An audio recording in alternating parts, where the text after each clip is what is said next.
Hello friend, कैसे हैं आप लोग। उम्मीद करते होंगे अच्छे होंगे, स्वस्थ होंगे और मस्त होंगे। स्वागत है आपका हमारे YouTube channel the driving school में। आज का हमारा टॉपिक है क्लच के बारे में। हम आज आपको क्लच के बारे में फुल जानकारी देंगे। अक्सर लोग क्या करते हैं कि क्लच के बारे में ज़्यादा ध्यान ना दे करके गाड़ी बस इतना ध्यान दे, जब गाड़ी सीखते हैं तो इतना ध्यान देते हैं कि इस हिसाब से छोड़ो, हल्का सा छोड़ना, ज़्यादा मत छोड़ना, गाड़ी बंद हो जाएगी। और इतना ही कर करके वो धीरे धीरे गाड़ी चलाना सीख जाते हैं।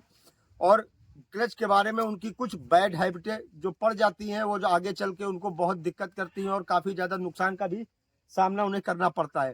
तो इसलिए आज हम पूरी क्लच के बारे में डिटेल से आपको बताएंगे। अगर आप भी कोई बैड हैबिट सीख गए हो तो आज ही से वीडियो देख करके वो बैड हैबिट छोड़ दीजिएगा। तो चलिए चलते हैं आज के टॉपिक पे। उससे पहले अभी तक अगर आपने हमारे चैनल को सब्सक्राइब नहीं किया है तो चैनल को सब्सक्राइब कर लीजिए, बेल आइकन दबा के नोटिफिकेशन ऑन कर लीजिए, ताकि हमारी आने वाली वीडियो आप तक सबसे पहले पहुंच सके और आपको कुछ फायदा हो सके। तो चलिए चलते हैं आज के टॉपिक पे। तो सबसे पहले बात करते हैं क्लच के बारे में। आइए आपको बताते हैं क्लच होता कहाँ पे है, जिनको नहीं पता है। तो आप देख सकते हैं कि ये वाला जो पैडल होता है, ये होता है क्लच का पैडल, ठीक है। और ये होता है ब्रेक, ये होता है एक्सीलेटर। अब बात करते हैं कि क्लच का काम क्या होता है। देखिए, क्लच का मेन काम जो होता है वो गियर को डालना और गियर को उतारना और न्यूट्रल करना। क्लच का काम इतना ही होता है, ठीक है। लेकिन अब गाड़ी जब चलाएंगे तो क्लच को बार बार डाउन भी करेंगे, तो गियर को डाउन भी करेंगे और गियर को डालना भी पड़ेगा। अब डिपेंड करता है कि कौन सी सिचुएशन में हमें क्लच कितना दबाना है, कितना क्या करना है, कैसे करना है।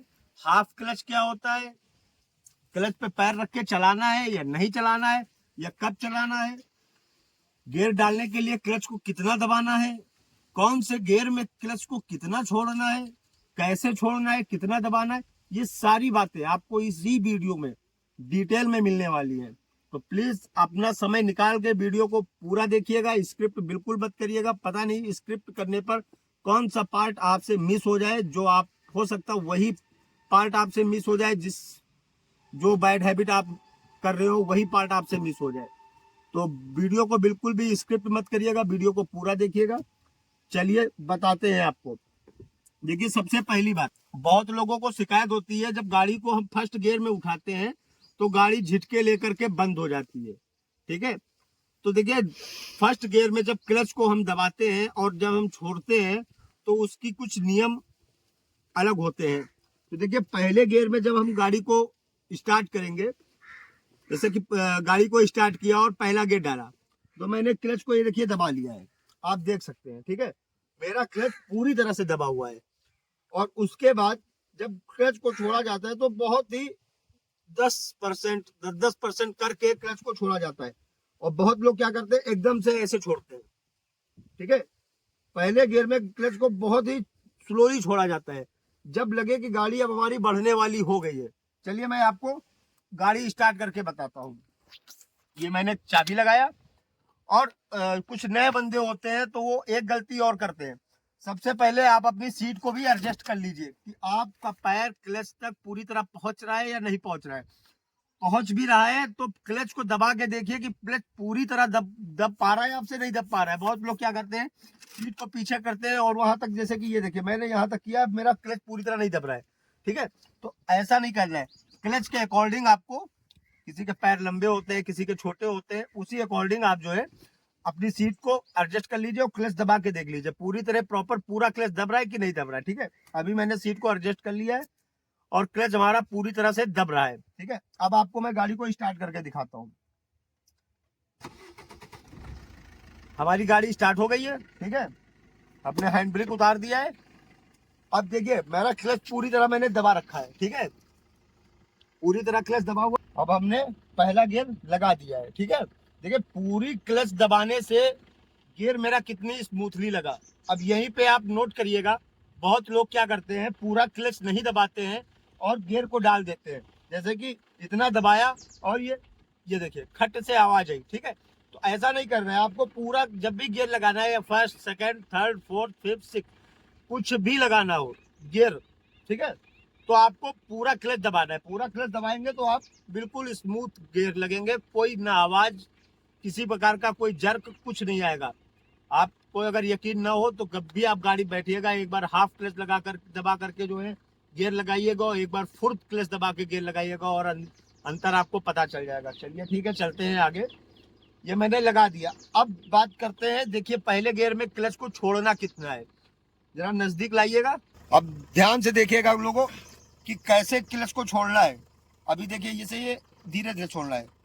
अब मेरी देखिए इतना परसेंट क्लच छूटा है और गाड़ी देखिए आगे मेरी गुर्राने लगी है, ठीक है। अब गाड़ी मेरी बढ़ने के लिए तैयार है। जैसे मैं इसको इंच भर भी और छोड़ूंगा वैसे मेरी गाड़ी मूव करने लगेगी। ये देखिए, आप देखिए हल्का सा छोड़ा है, देखिए गाड़ी मेरी मूव करने लगी, आगे बढ़ने लगी, ठीक है। तो पहले गियर में आपको ऐसे ही करना है। आपको हाफ क्लच धीरे धीरे छोड़ना है, एकदम से आपको क्लच नहीं छोड़ना है। ये देखिए छोड़ा और गाड़ी बढ़ने लगी, ठीक है। अब बैक करना है, तो बैक करने में भी आप बिल्कुल एकदम से गियर बैक करने में भी क्लच को धीरे धीरे ही छोड़ना है। ये देखिए उतना ही छोड़ा है और गाड़ी हमारी बैक होने लगी है, ठीक है। तो ये तो हो गया पहले गियर की बात। अब बताते हैं आपको सेकंड गियर की बात। सेकंड गियर में क्लच को कैसे छोड़ना है, ठीक है। सबसे ज्यादा जो दिक्कत होती है लोगों को वो पहले गियर में ही होती है, क्योंकि पहले गियर में क्या होता है, जो नए बंदे होते हैं वो किसी का, जैसे अभी हमारी गाड़ी में तो पिकअप अच्छा है, ठीक है, तो मेरी गाड़ी क्लच पे उठ गई। बहुत सी गाड़ियां ऐसी होती हैं जो क्लच पे नहीं उठ पाती हैं, उनको ज्यादा हल्का सा एक्सीलीटर लेना पड़ता है। तो एक्सीलीटर कब लेना है, बहुत लोग क्या करते हैं क्लच दबाते हैं और एक्सीलीटर पे पैर रख लेते हैं, और जैसे जैसे क्लच छोड़ते बाद में एक्सीलीटर पहले दबा देते हैं। तो जैसे भी हल्का क्लच छूटता है तो उनकी गाड़ी बहुत तेजी से चलती है, और फिर एक्सीलीटर से पैर हटा लेंगे फिर क्लच दबा लेंगे तो वो मामला डिसबैलेंस हो जाता है, ठीक है।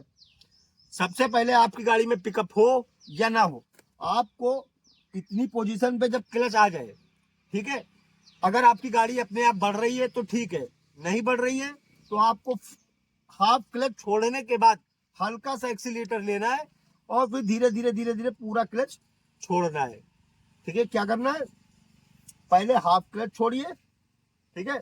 जब लगे जैसे कि हमारी गाड़ी बढ़ने लगी, मुझे लगा कि अपने आप बढ़ जाएगी। बहुत लोगों की गाड़ी क्या होती है, बंद होने लगती है, जैसे किसी के पिकअप नहीं है या पुराने मॉडल की गाड़ी है तो वो बंद होने लगती है। तब उस समय आप हल्का सा एक्सीलीटर का प्रयोग कर सकते हैं और अपनी गाड़ी को स्मूथली बढ़ा सकते हैं, ठीक है। तो अब ये तो हो गया पहले गियर की बात। अब आते हैं दूसरे गियर में आपको क्लच कितना छोड़ना है। देखिए दूसरे गियर में क्या होता है, जैसे कि पहले गियर में हमने आपको बताया कि आपको 10% करके छोड़ना है गियर को। अब दूसरे में जब गाड़ी हमारी 20 की स्पीड में हो गई है तब तो मुझे लगाना है दूसरा गियर, ठीक है। तो दूसरे गियर में आपको क्या है, 10 से 50% 80% तक आपको क्लच छोड़ देना है एक बार में, ठीक है। और वही सेम सिचुएशन जब तीसरा गियर लगाएंगे तो तीसरे गियर में आपको क्या करना है, क्लच दबाना है दूसरे गियर में, तीसरा गियर डालने के लिए तीसरा गियर डाल दिया और एकदम से क्लच छोड़ दीजिए। फिर वहां पे आपको स्लोली छोड़ने की जरूरत नहीं है। सेम प्रोसेस यही चौथे गियर में भी होगा और यही सेम प्रोसेस पांचवें गियर में भी होगा, ठीक है। तो ये सारे गियरों में आपको मैंने बता दिया है कि कैसे कैसे क्लच का और कौन कौन से गियर में कैसे इस्तेमाल करना है। अब आपको बताते हैं बैटिंग पॉइंट के बारे में। बैटिंग पॉइंट बोल लो या हाफ क्लच बोल लो, ठीक है। तो ये जो हाफ क्लच होता है, इससे पहले भी मैंने वीडियो में हाफ क्लच के बारे में बताया, तो लोगों ने ये बोला कि हाफ क्लच पे गाड़ी चलाएंगे तो हमारी गाड़ी की क्लच प्लेटें चली जाएंगी। भाई बिल्कुल, हाफ क्लच पे चलाने पर गाड़ी में क्लच प्लेटें जाती हैं, लेकिन कभी कभी ऐसी सिचुएशन आ जाती है जो मजबूरी में हमें हाफ क्लच पे गाड़ी चलानी पड़ती है। जैसे कि पहले गियर में, फर्स्ट गियर में मैंने गाड़ी को डाला और क्लच को पूरा छोड़ दिया, राइट। हमारी गाड़ी की स्पीड जाती है 20, लेकिन मुझे गाड़ी की स्पीड चाहिए 6, 7, 8 या बहुत ज्यादा 10। अब बताओ क्या करोगे, अगर पूरी गाड़ी क्लच छोड़ के ब्रेक पे पैर रख के चलाओगे तो ब्रेक भी तो खराब हो रहे हैं और उसमें गाड़ी बंद होने का भी खतरा रहता है। तो हमारे आगे सिचुएशन ऐसी है कि मुझे हाफ क्लच पे चलाना ही चलाना है भाई। अब इस तरह अगर आप देखोगे तो रोड पे चलोगे तो टायर भी आपके घिस रहे हैं ना। तो कह दो कि रोड पे चलेंगे ब्रेक लगाएंगे तुम्हारे ब्रेक भी घिस रहे हैं, तो फिर गाड़ी चलेगी तो खराब तो थोड़ा बहुत होगी। हाँ, क्लच प्लेटें कहाँ पे हमें बचानी है, जैसे कि हाईवे पे चल रहे हैं, बहुत लोग क्या करते हैं क्लच पे ऐसे पैर रख के चलाते हैं, ठीक है। उन्हें लगता है कि हम दबा नहीं रहे, लेकिन वो पैर रखते हैं ना तो हल्का सा क्लच दब जाता है। तो इस सिचुएशन पे आपको बचना है। लेकिन हाफ क्लच पे जब सिचुएशन ही वैसी है तो चलना ही पड़ेगा भाई। आपको भी चलिए, कोई दिक्कत नहीं है, हर आदमी हर बंदा चलता है, एक से एक एक्सपीरियंस ड्राइवर को भी हाफ क्लच पे जाम में चलना ही पड़ता है भाई। अब आते हैं हाफ क्लच होता क्या है। हाफ क्लच क्या होता है, जैसे कि अभी मैंने पहले गियर में आपको बताया कि आपको इतना सा क्लच छोड़ना है जब गाड़ी आपकी मूव करने लगे। जहां पे गाड़ी जिस डायरेक्शन पे हमारी गाड़ी बढ़ने लगती है उसी को कहते हैं हाफ क्लच। ऐसे समझिए जैसे कि ये हमारा फुल क्लच है, ठीक है, और ये हमने क्लच को दबा दिया, ठीक है। अब ये इसकी और इसकी बीच की दूरी जो होती है वो होती है हाफ क्लच, ठीक है। जब आप हाफ क्लच पे आओगे तो हमारा इंजन वाइब्रेट करने लगता है और गाड़ी आगे बढ़ने के लिए बिल्कुल रेडी होती है, ठीक है। तो उस सिचुएशन को बोलते हैं हाफ क्लच। हाफ क्लच का इस्तेमाल कहाँ पे और कब कब करना चाहिए। हाफ क्लच का इस्तेमाल ज्यादातर हम लोग ट्रैफिक में करते हैं, बम्पर टू बम्पर ट्रैफिक लगा होता है तब करते हैं, या तो फिर जैसे कि ओवर ब्रिज पे चल रहे हैं या पहाड़ पे कहीं हिल वाली स्टेशन पे गए हुए हैं तो वहाँ पहाड़ है और आपकी गाड़ी खड़ी हो गई, ट्रैफिक लग गया, तब क्या होता है कि गाड़ी हमारी बैक जाने लगती है। जैसे कि क्लच दबाया और ब्रेक दबाया, अब जैसे ही हम ब्रेक से पैर हटाएंगे भाई, अगर ब्रेक से पैर नहीं हटाएंगे क्लच छोड़ेंगे तो गाड़ी वहीं पे बंद हो जाएगी, और अगर ब्रेक से पैर हटा रहे तो गाड़ी पीछे जा रही है। तो उस सिचुएशन पे क्या करना होता है कि ब्रेक पे पैर रखे हैं और हाफ क्लच छोड़ा। जब हाफ क्लच छोड़ा तो गाड़ी वाइब्रेट हुई तो गाड़ी हमारी, हमने ब्रेक छोड़ा तो हमारी गाड़ी वहीं पे रुक गई, ढाल पे नहीं गई ना आगे बढ़ी, क्योंकि वाइब्रेट हो रही है, आगे बढ़ने को फोर्स कर रहा है इंजन हमारा, हमारी गाड़ी वहीं पे रुक गई। अब उस जगह पे क्या करेंगे, हम एक्सीलेटर दबा के और क्लच छोड़ के गाड़ी को आगे बढ़ा लेंगे। तो इन सब जगह पे बैटिंग पॉइंट का इस्तेमाल होता है। तो उम्मीद करते होंगे आप भी क्लच के बारे में आपके सारे डाउट खत्म हो गए होंगे। अगर आपके कोई डाउट रह गए तो प्लीज कमेंट में आप हमें बता सकते हैं, पूरा प्रयास करेंगे आपकी समस्याओं को दूर करने के लिए। अगर वीडियो अच्छा लगा हो तो लाइक कर दीजिएगा, कमेंट कर दीजिएगा, शेयर कर दीजिएगा, और अपने रिलेटिव या फ्रेंड अगर कोई आपका गाड़ी सीख रहा है तो हमारी वीडियो तक शेयर कर दीजिएगा। मिलते हैं फिर एक नई वीडियो में, तब तक के लिए जय हिंद जय भारत।